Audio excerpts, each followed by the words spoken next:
Okay, cool. All right. So we're going to continue to go through this just as we have been. So 2 weeks ago, we began this series starting in the spiritual experience. We did this so we could put the goal in the forefront of our minds so that we know what we're working to achieve as we go through this process. The goal we're working towards is that spiritual experience. That's the solution to overcoming addiction, right? So if the core of the problem, we could do a quick review. So remember, what is the core of the problem? Spiritual problem. Very good. Spiritual malady. And how about the symptoms of the problem? There's two. I'll give you a hint. Mental obsession and physical allergy. Look at you guys. And what is the root of the problem? Selfishness. Yes. Yeah. See, last week when I asked questions, everyone was like silent. See, but when you ask and then you're thinking, this is how right? Our attention affects our retention. Attention affects our retention, right? So sometimes when it's like that pause and it's like, okay, asking a question, it helps us to retain it more. And that's what was done with me. So, and I always felt like put on the spot, but that's how I learned. So, and we had talked about how we need information for it to become revelation in order for us to have transformation, right? And so we're here to get informed about what it is we suffer from, so we can have a complete understanding for a complete solution and total transformation, right? And life change. That's what we want, and that's what we need here. We talked about how we were aiming towards permanent recovery, right? How that saying of I'm not going to drink just for today, or just one day at a time. It's a good short-term strategy, right? It's not a good long-term strategy, right? Because if every day I'm just holding on, just today I'm not going to drink, that's not freedom, that's still bondage, right? And our message is freedom. Promise is hope, the message is freedom. So so we talked about how we were going to get to this spiritual experience, the characteristics we need to have as we go through it, and the ones that we don't want to have. And we did that. So now when these things crop up, we're more aware of it, right? So we saw Hal was being honest, right? Free from deceit, open-minded, which means, anyone that remember? Not decided. Not decided. Exactly. Open-minded, meaning not decided, and willing, prompt to act. So we also looked at the attitudes not to have while we're going through this process, which would get in the way of the spiritual awakening. And these were being intolerant, unwilling, closed-minded, dishonest, and prideful. So these are the things we need to keep an eye on that we want to stay away from, right? And so now that we have the goal in our mind and we went through the back of the book, now we're going to go to the front of the book. And so, and it was really funny when I was recently on a Bible study in John, right? He took us to chapter, I think it's 20 or 22, where John literally says, and this is the purpose of this gospel, right? So he's writing all of this to show us what the purpose is, right? And so when we know what the purpose is, now we know what we're working towards. And so that's where we started here. Now we know what our purpose is to attain this spiritual awakening.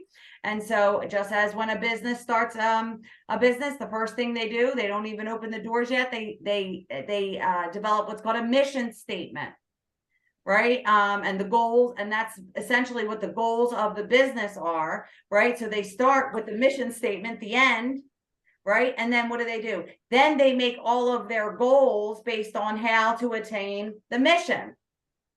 So that's exactly what we're doing here. We looked at what the mission was, and now we're going to look at the process to accomplish that mission, right? And so those goals for us, that process for us is through these 12 steps. Cool? We're good? Mm-hmm. All right. So as we go to the front of the book page, this is what my sponsor Pamela that I was telling you about, the first one I worked with, she had me open it up, and the very first page, it's blank. Well, it should be. Mine's not now. Mine's duct taped together, but it's normally blank if you have a nice new one, right? And so she said, Okay, Jamie, write this. The first page has what on it? And I'm Nothing, nothing. And she goes, because that's what you exactly. know. That's what you Nothing. know, nothing. Right? So that's literally what is on my first empty page, right? Is that first page has nothing, and that's what I know at this point, nothing. And I also have the set aside prayer on that, which is, Lord, help me set aside everything I think I know.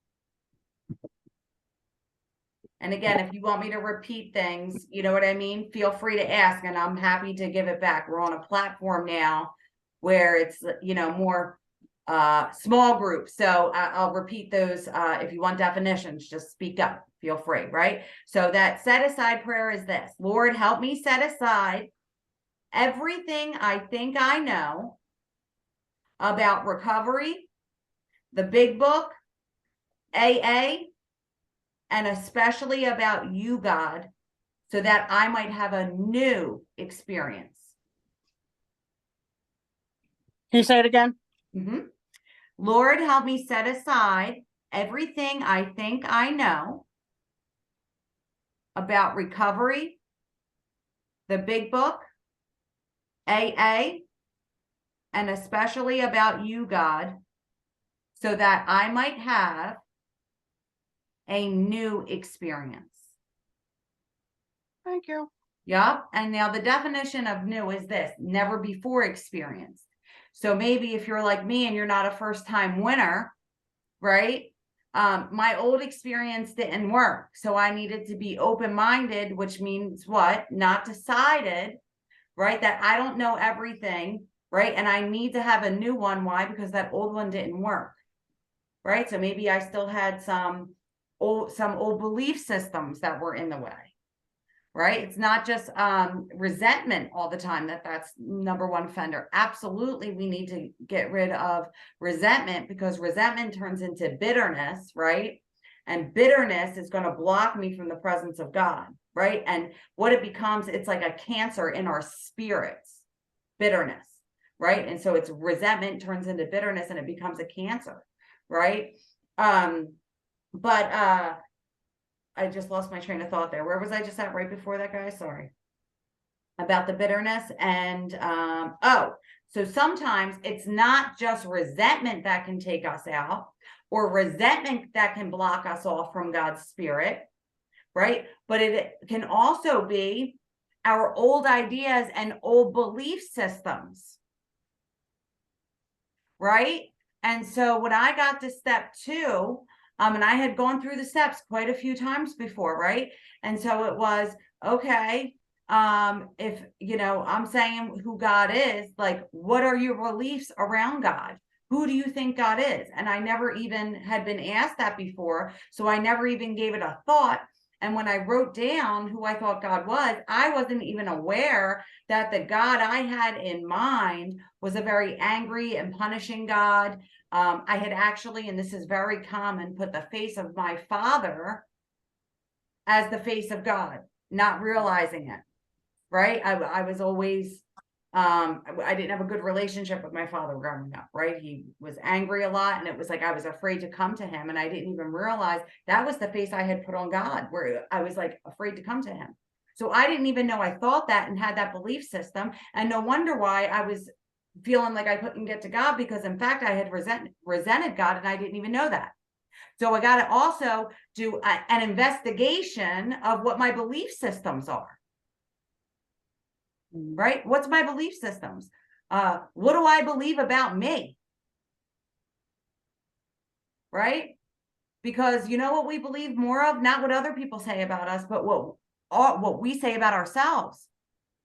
Right? Is what I'm saying to myself in alignment with what God says about me?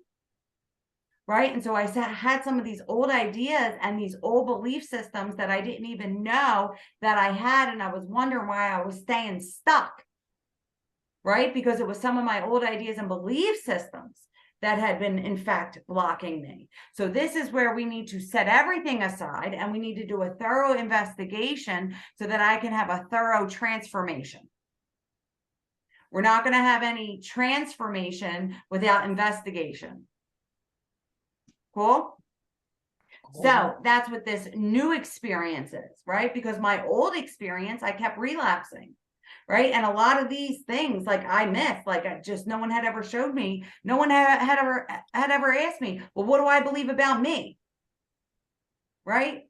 Well, what do I believe that's keeping me stuck and maybe keeping me not even in terms of recovery, not doing what God has called me to do, right? Maybe I'm not writing that book because what do I think? Well, I feel like it's not going to be good and people aren't going to like it, right? Well, why do I think that? So I got to examine, right? And so what do we do when we do investigation and we examine these things? We cut through the lie. Right? The lies of the enemy, who he tells us these things to keep us in bondage because he doesn't want you to become who God has purposed you to become, who you really are already. It's just stuffed down and it's been hidden by the worries of the world. So when we start to do this investigation, who we truly are comes to light, and the enemy doesn't want that because then you become armed and dangerous for God's kingdom, and he don't want that.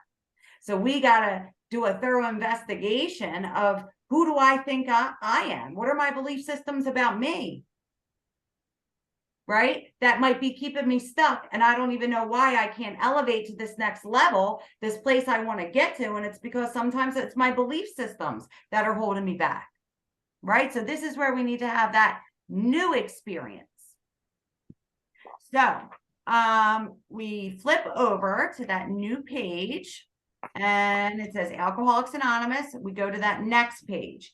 And as I said, I'm going to take you guys through this like word for word. We're not going to rush. So I'm doing it just like I did. So here we see this other books here, right? On the side that they have, right? And so this is what I have. So this is all AA approved literature. Okay. So we see other books at the top. Then we see the 12 steps and 12 traditions. That was written by Bill Wilson alone. Now let's look at this. An interpretive commentary on the AA program by a co-founder. I have under that, not the directions. It's not the step directions. It's a commentary. Okay, so not directions. The 12 and 12. It's a commentary. So when we look at it like this, like some people who read the Bible will read the word, right? Me, for instance, I use a commentary when I read, but that commentary is not God's words, right? It's just giving me information and insight about those things, right? Those aren't the directions. So a commentary is not the directions.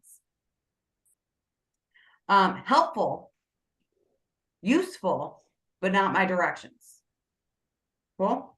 Then we see AA Comes of Age. That's a history of AA. Then we see As Bill Sees It, selected writings of AA's co-founder. That is a devotional. So we see a commentary, we see a devotional. Then we have Dr. Bob and the Good Old Timers, a biography with recollections of early AA in the Midwest. So that and Alcoholics Come to Life. So I have that written down. So that book, and then there's another book called Alcoholic Comes to Life. And those two books are the back history of AA.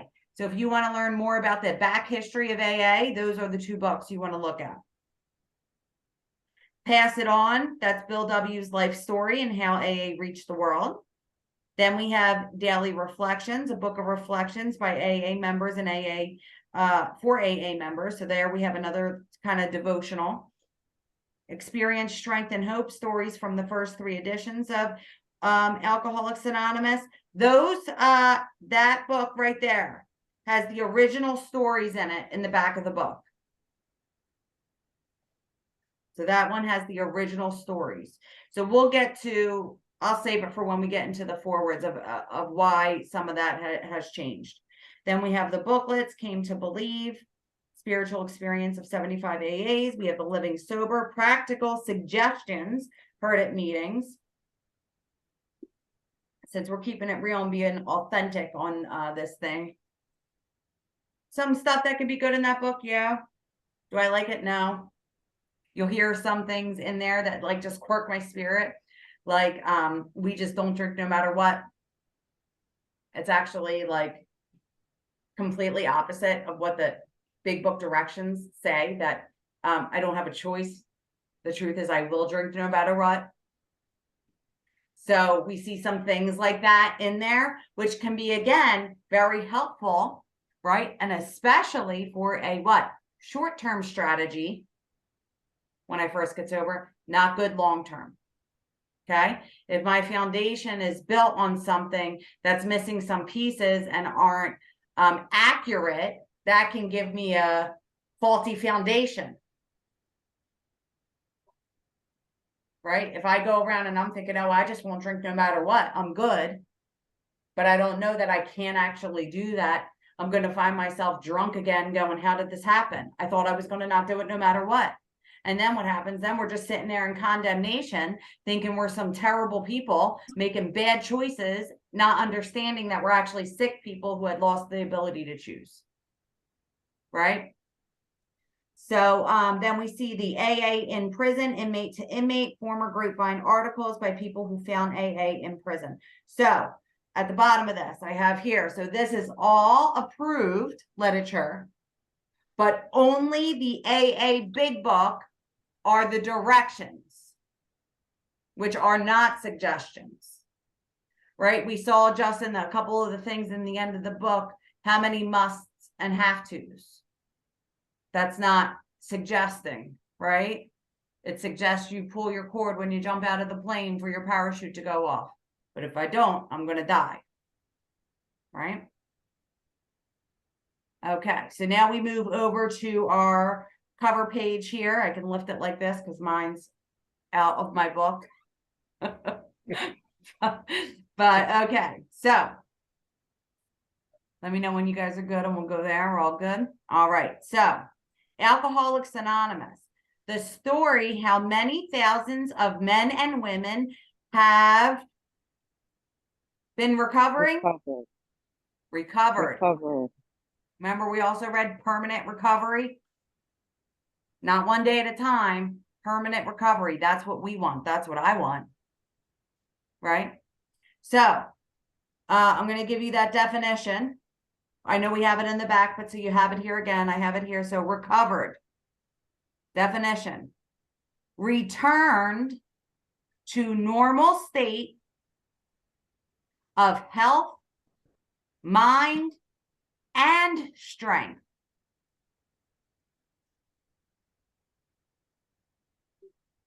Right? So what do we see there? Mind, body, and spirit, because my spirit affects my mind.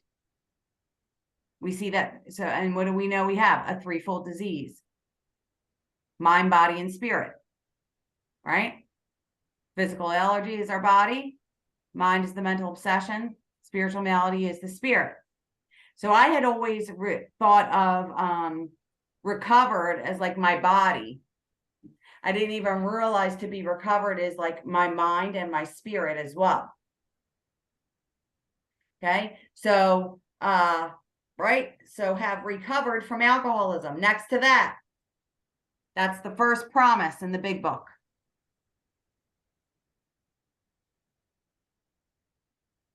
There's our first promise. Remember how I told you we're going to see promises all through we go out?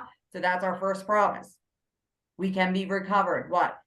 To have a sound body, right? Health, mind, and strength. Okay, fourth edition. So the purpose. Now these are all just, I'm going to give you the purpose and the main object of the book. So you can kind of write it just like right down here if you're taking notes. So what is the purpose of this book? The purpose is, which it says, to show AA precisely how we recovered. Not how we are recovering, how we have recovered. The main object. So we have the purpose. Here's the main object. To enable you to find a power greater than yourself. And praise God, we know who that power with a capital P is, right? Jesus. All right. Now, here are the 3 questions this book answers. Can you say that again? Yeah. The main object is to enable you to find a power greater than yourself.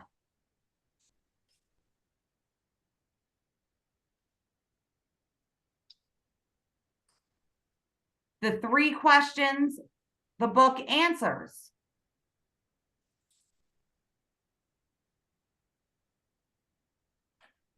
Number 1, what's the problem? We put next to that a little dash, right? The threefold: mind, body, and spirit. Okay. And really, when we talked about getting into depth, but like this gives you the overview in the beginning, the problem is the spiritual malady, right? The symptoms are really the obsession and the allergy, but that's, in a nutshell, makes up the entirety of it, right? What's the solution? The solution is God, right? Jesus. And the third is how to get to that solution.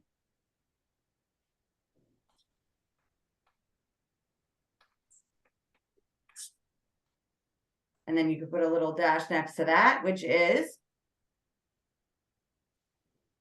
the 12 steps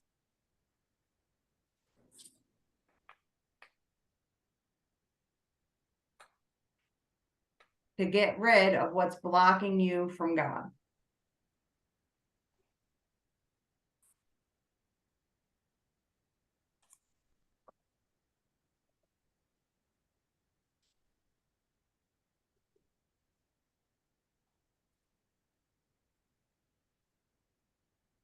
Okay, so I'll read that again. So our purpose is to show AA precisely how we recovered. The main object is to enable you to find a power greater than yourself, which we know is Jesus. The 3 questions the book answers is 1, what's the problem, which is the allergy, which is the malady and the components of the allergy and the obsession. That's a better way to put it. What's the problem is the spiritual malady and the components of the allergy and the obsession. 2, what's the solution, which is God, Jesus Christ. And 3, how to get to that solution, which is through the 12 steps to get rid of what's blocking you from God's presence, right? Spiritual awakening as the result of the 12 steps. That's the how to get to the solution. Now, then we see Alcoholics Anonymous, World Services at the bottom. Now, I do have this next to this if you want to write this somewhere, because we talked about this. How step 1 is all about going through what? An investigation, right? And so the entirety of step 1, everything I started with you guys last week, going through the entire beginning of the big book, through more about alcoholism, plus the various step work that I do through that, is all known step 1, that's going through the investigation, right? The investigation of what? The investigation of finding out what the problem is, so that I can relate my experience to that problem and be able to properly diagnose myself. Yes, I am a real alcoholic and addict, or no, I'm not. So that's why it's going through the investigation. So that's why we started in the spiritual experience, to see these 3 components that we need to have: open-mindedness, honesty, and willingness. If a person is like, something really bad happened and I'm not sure if I'm an alcoholic yet, but can you help me? Listen, if you can be honest, have an open mind, and be willing to just go through the investigation, right? Let's see if you do have a problem. You don't have to be convinced right now that you're an addict or an alcoholic, but if you're open-minded to going through the investigation, we can work together and I can help you, right? I've done that quite a few times. And I will say this: never once has the person found that they weren't an addict and alcoholic by the time we were done going through that investigation, right? You will know.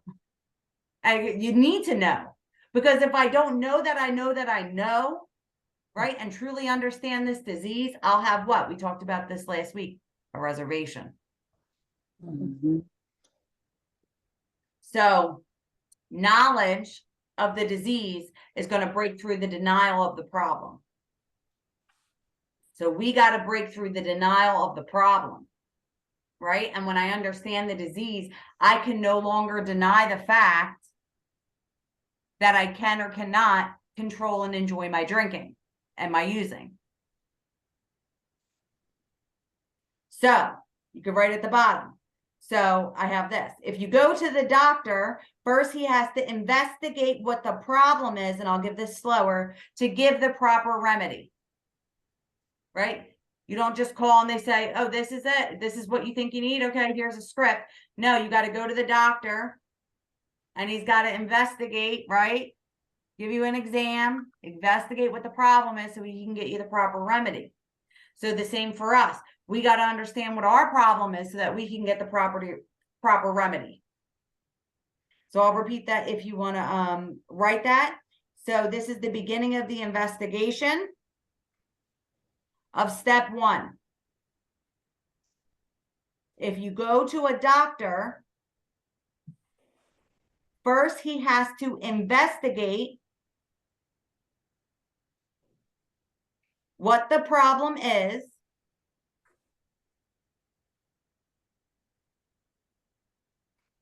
to give the proper remedy.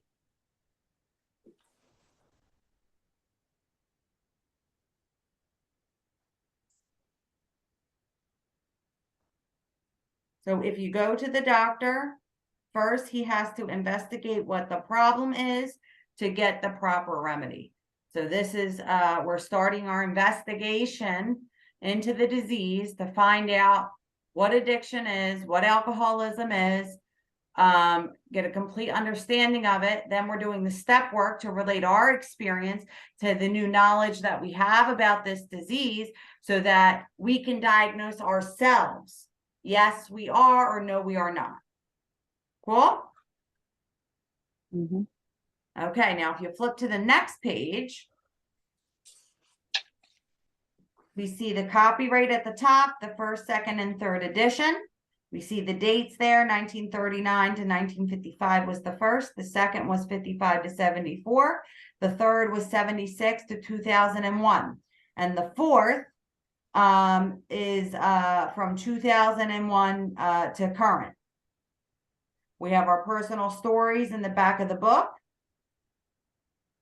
And then this is the one thing that I wanted you to look, because this is how you'll know. Do you see this little, this is AA approved literature? Do you see that right there? This is AA General Service Conference approved literature. So Mhm. that is at that particular thing, and you'll see it on all AA approved literature. That is the AA stamp of approved literature. So there's a lot of great literature out there, right? If you want to know if it's AA approved, it'll have that. And that's how you'll know if it's AA approved literature or not. Then we have Alcoholics Anonymous and AA registered, trademarks of AA World Services, Liberty Congress control number, printed in the United States. So I have this at the bottom here. In 2012, and I just have it at the bottom. In 2012, this book was voted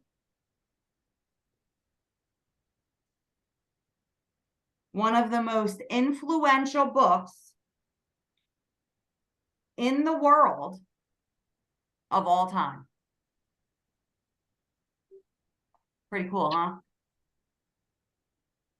It's kind of like the medical opinion that we were reading last week, right? And all these doctors who aren't even really spiritual, and they're saying yes, because there's absolutely nothing we can do for you. There's no medication or remedy we can give you.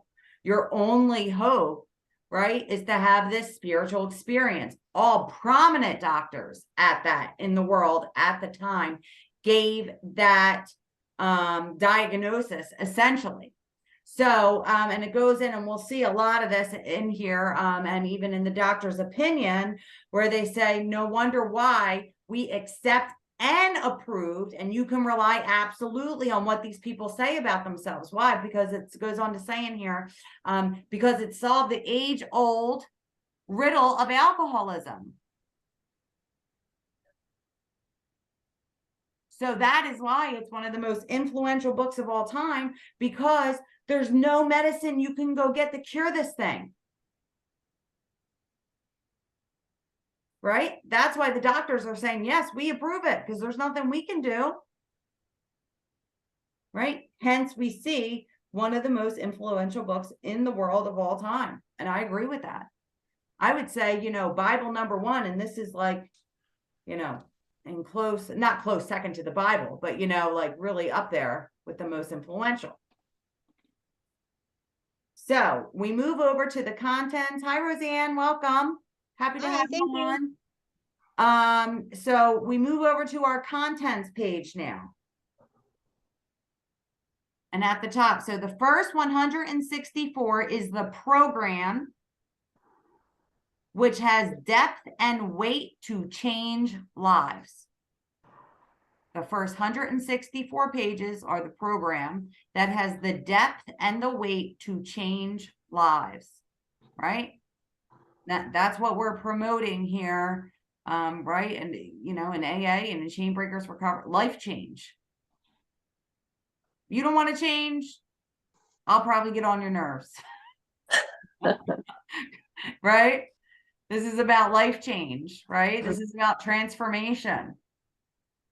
I don't know about you guys, but I want all God has for me. I want to become all he wants me to become, right? I don't want to leave nothing on the table. So we see the content. So we're going to see our chapters here and the page numbers. So we have our preface. Then we have the forward to the second, third, and fourth. So I have a little thing with second, third, and fourth. These are facts. These are the facts. Historic facts. Then we have the doctor's opinion next to that. Clearly states the allergy of the body.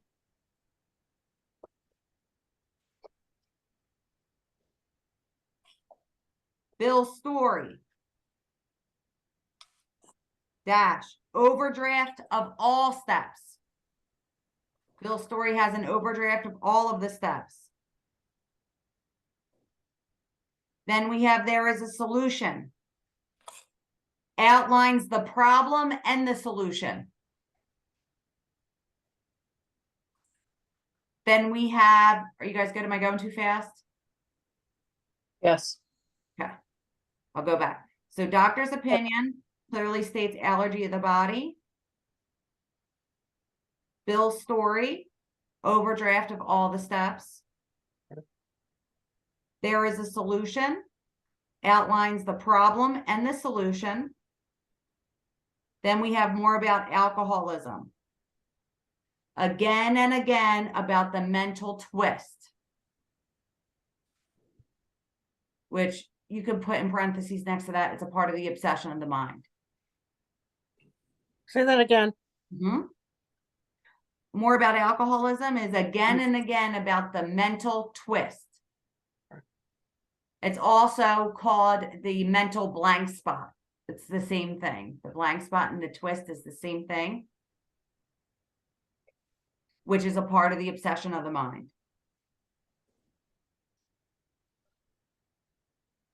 Now I have a little arrow from the preface down to step 3 on the side there. And it says, so all of that, which I just read to you, that's all step 1.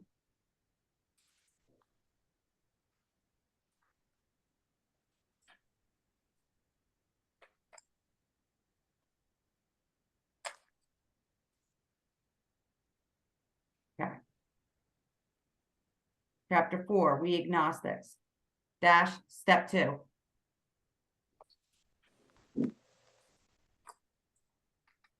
How it works, steps 3 and 4.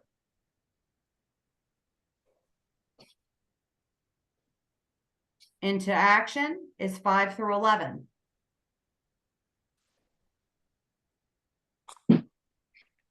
Working with others, that's our step 12.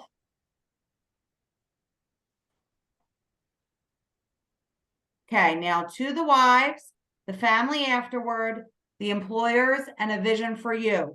Just like I did with the forwards, with the 2 things going from each one. I did that again from to the wives to vision for you. You can write next to that. all of our affairs. Let me see if I can see it for you, Chris. I see you looking. All right, let's see if we can do this. Let me see. Can you see here? So from there to there, that's all of our affairs.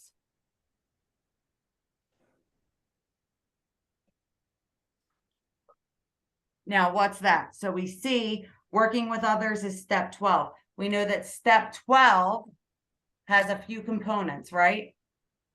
Continue to carry this message, or what is it? We continued. What is it? Having had a spiritual awakening as a result of the 12 steps, right? Part 1, we carried this message to others. Part 2, and the third component, and practice these principles in all of our affairs. That's the third component of step 12. So we see the wives, the family afterwards, the employers, and a vision for you. That is going to tell us more about all of our affairs. Cool? Cool. Okay. Personal stories. If you're taking notes, I have next to that, there's 42 personal stories. Part 1, I just have a 10 next to pioneers. It's the 10 pioneers of AA. Now I have at the bottom of this contents page, because this is what the purpose is, right? Ready? And we looked at this too, just in the spiritual experience, but this is the purpose of the stories, right? The purpose of the stories in the back of the book is to get you to go to the front of the book. Right? So when people come in, they're brand new to AA, they say, here, take this big book, read a story in the back. It's for me to see that there's hope so that it might entice me to now go to the front of the book and actually work the program. So the purpose of the stories in the back of the book is to get you to go to the front of the book. Okay, and so then we go, if you flip the page over to part 2, not on the back of that page, the next page, part 2, they stopped in time. That's stories of 17 high bottom drunks.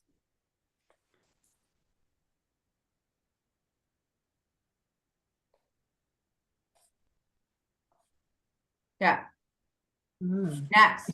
Flip over, not that page, the next page. Part 3. Am I going too fast? When you're good. Good. Okay. Flip. Now we see part 3. They lost nearly all. Now we have our low bottom drunks. Those are our low bottom drunks. So if you have somebody too, and they're kind of open-minded, they're not really sure if they're an alcoholic or not, maybe they're a high bottom drunk and that's why they're not sure if they are. You could direct them to one of these stories of high bottom drunks so that they can what's the whole purpose of stories? The purpose of Bill's story, right? To see if my story can be found in his story so I can identify a common problem so that I might take hold of the common solution. Right? Okay. What's our time? Okay. We're going to do the preface. Yeah, we'll do the preface real quick and we'll stop there. Okay. So, okay. So the preface. This is the 4th edition of the book Alcoholics Anonymous. First edition appeared in April 1939.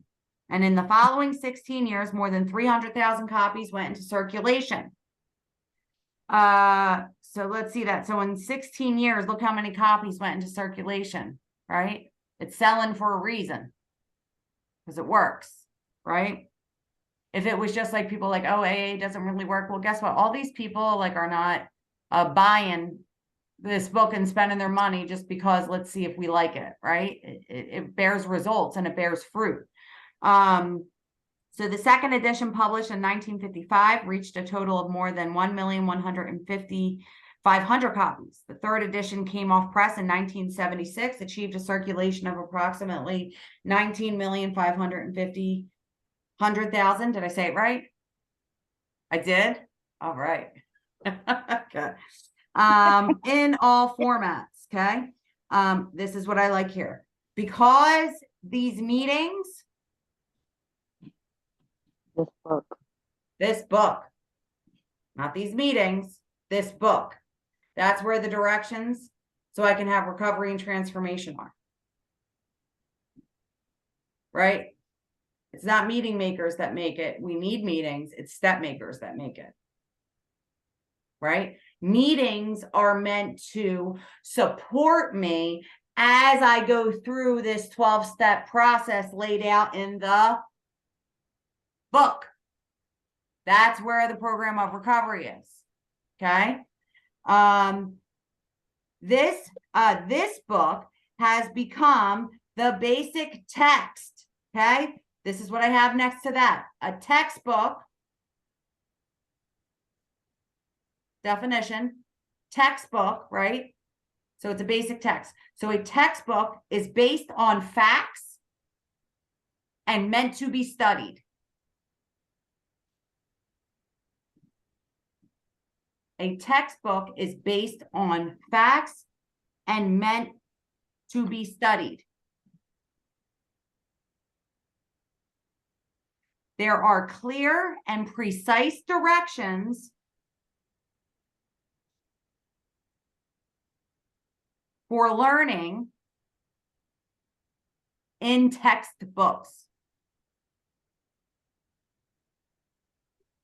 So clear and precise directions for learning in textbooks.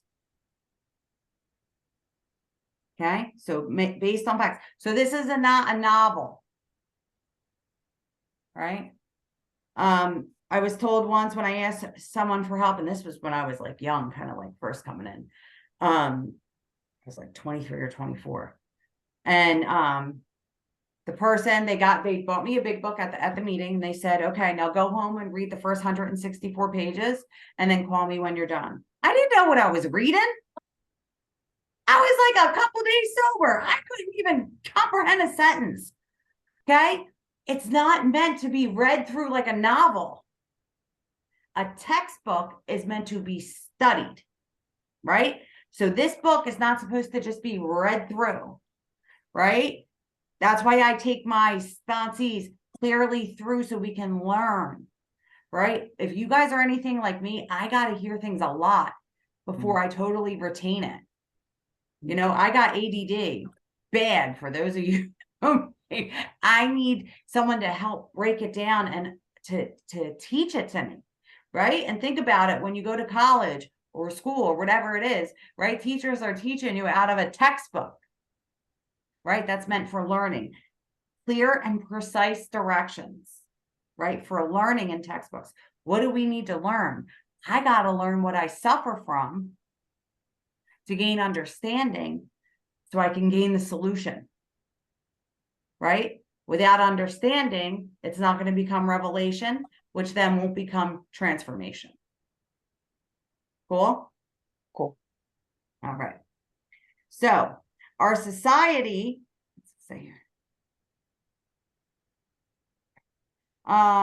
Let's see here, has helped a large number of alcoholic men and women to recovery. There exists strong sentiment against any radical changes being made in it. What do they say? If it ain't broke, don't fix it. Remember, we looked at some of the recovery rates out in that medical opinion, right? When people were taking the steps as directed in this book, right? 75% recovered. Now it's 1 to 2%. What's the difference? We're not getting the clear and precise understanding of learning. We don't know what we suffer from. So again, I don't truly understand, right, the disease, and that I truly can never do this again because I think I could just not do it for today. And then I wind up on another bender, right? So we got to learn what it is we suffer from. So, we talked about that telephone message analogy. Was that last week or the week before? So look, this was 1939, right? And all these people, they're getting, no wonder why there were such strong medical approval on this message because they had nothing, and all these people are recovering, right? And so what has happened is that from 1939, right, to now 2023, it's like the telephone game. And the original speaker, what they spoke, what's happening to my original message, it's getting watered down as it's being passed and passed and passed and passed. Then now we're getting a totally different message. And now we see the 1% to 2% recovery rate. People trying, you know, if I take this medication, it's going to stop me, right? Nothing's going to heal that spiritual solution. The doctors themselves, the top, Dr. Carl Jung, Dr. Silkworth, the top addiction specialist young in the world, right? Dr. Silkworth in the United States saying, there's nothing I can do for you. I assure you, these men's reputations, they would not be saying as the top, providers, lead specialists, that I don't have anything I can do for you, right? I don't think they would say that unless it was actually what? The truth. Right? I know for me, if I'm considered the top person in the whole United States and I've been studying this for 38 years, I would be kind of embarrassed to say, I don't know, and there's nothing I can do for you. That would be embarrassing for me. So I certainly wouldn't say it unless it was true. Right? So if it ain't broke, don't fix it. Right? So let's get back to that original message. So remember we talked about we were gambling people. I put my money on the 75%. Right? That's what we should do. And again, that's just like, as Jesus would call it, a parable. I am not saying go gamble. Don't do that. Okay, so it says, so the first portion of this volume describing, I underline this, the AA recovery program. And next to that, I have not my recovery program. Right? The recovery program of the 12 steps.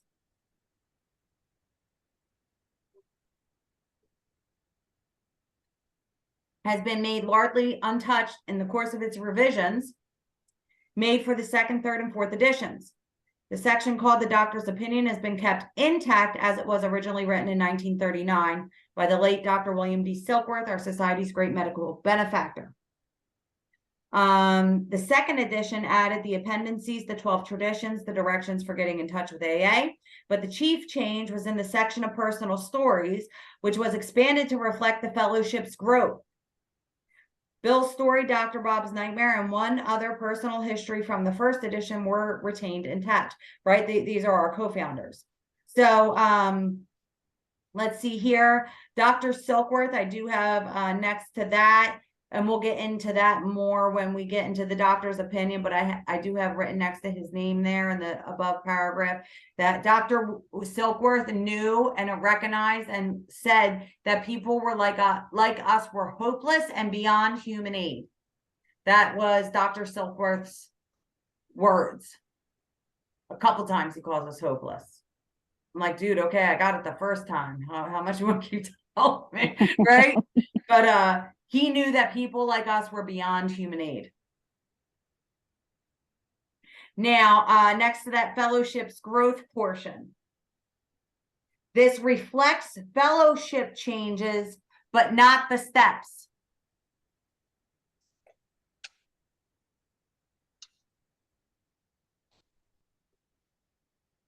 Reflects fellowship changes, not the steps.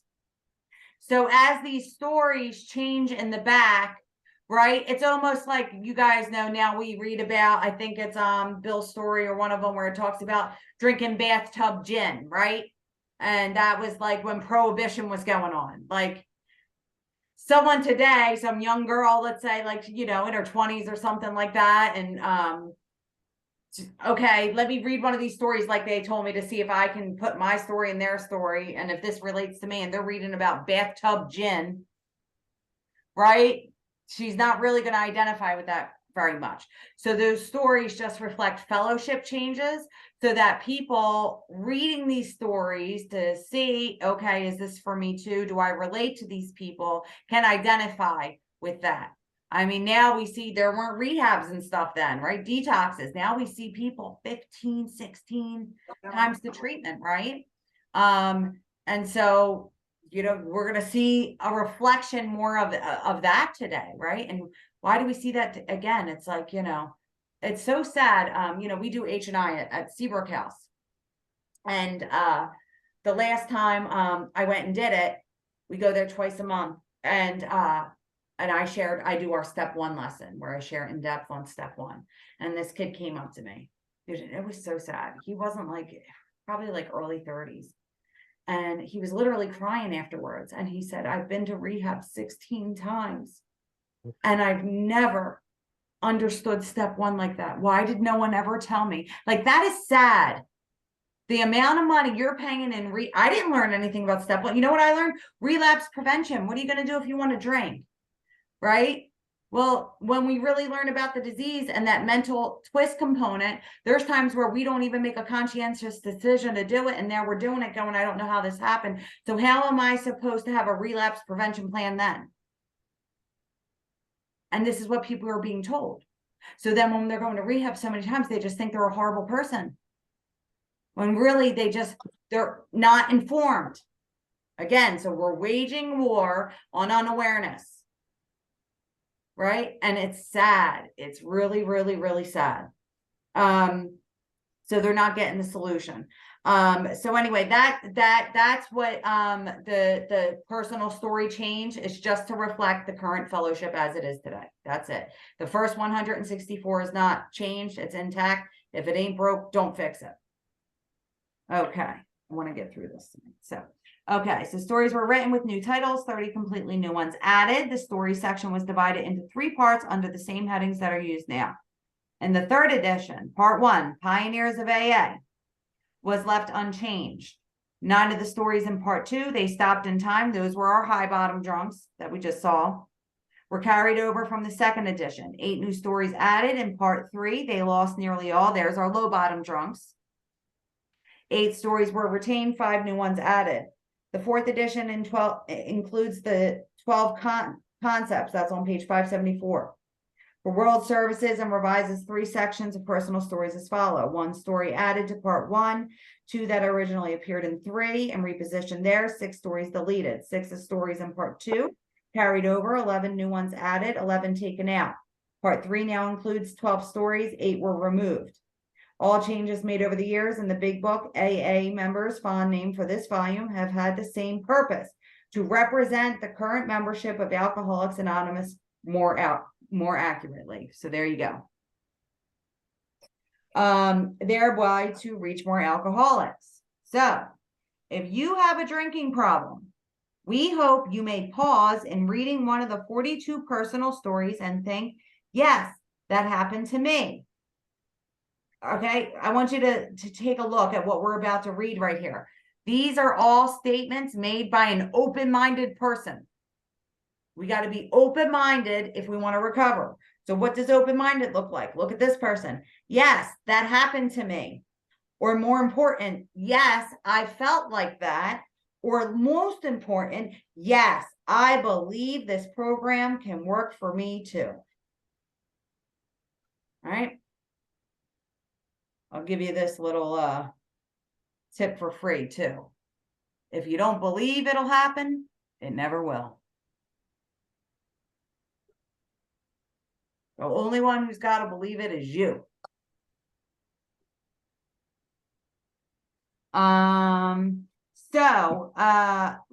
This is one little note too. So I say here, ask sponsees. So I'm going to give you my sponsor notes as well as my notes from when I went through it on this, right? So this is where I start them. So I have a little start right here. So this is where we're about to start, right? So do you have a problem, right? So we say, would they pause and say, yes, that happened to me too. So do you might pause if you have a drinking problem. So ask them flat out, do you have a drinking and drug problem? And even at that point, again, if they say, well, I'm not sure. Okay, are you open-minded to going through the investigation of step 1? And let's find out. Then you can continue. They don't even got to be convinced at this point, but you ask them, so do you have a drinking problem? One thing that I constantly do with my sponsees when I go through is I'm turning all the statements constantly into questions. as I go through this, right? So here's my note under that too, right? And I have this like right here at the bottom. Do you have an open mind that it can work for you too? Question mark.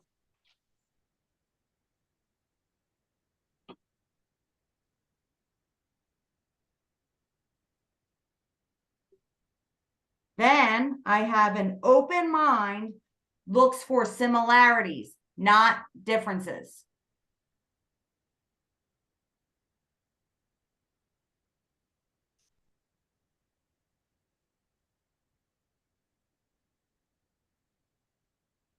And that's the thing, all of our stories, even the purpose of Bill's story, right? We're not all going to identify what is the stockbroker back in the 30s, right? But did I drink or drug like he did? And did I feel like he felt? That's what we're looking for, because all of our stories, outside circumstances are going to look different, right? But even high bottom drunks, low bottom drunks, did I drink like that? And did I feel like that? Cool. Mm-hmm. Okay, and I'm going to stop the recording here so we can open up share.